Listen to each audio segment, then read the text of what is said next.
Hey, this is Sherry Taylor with ATL Clinical Workshop, and your tip for the day is I want to talk about labeling your syringes.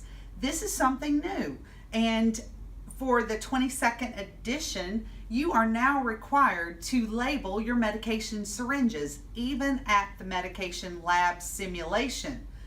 It's a good thing to practice anyway. It's just good medicine.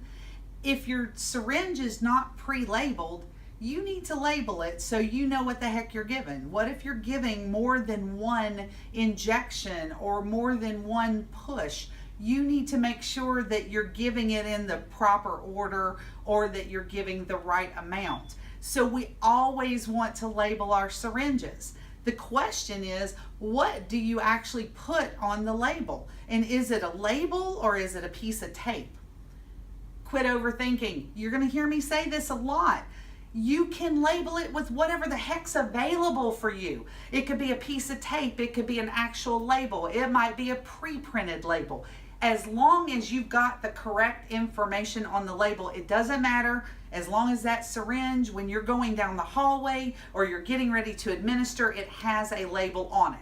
So whatever you can get your hands on at that station. So don't be so focused if they don't have a label, a true label. Just take a piece of tape. You always want to write the name of the medication. What the heck are you giving?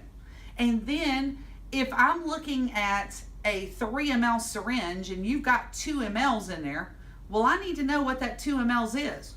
You know, what are you giving? You can't just say, okay, I'm giving 2 mLs of Nubane. Okay, how much is that? I know volume wise it's 2 mLs. How many milligrams you giving?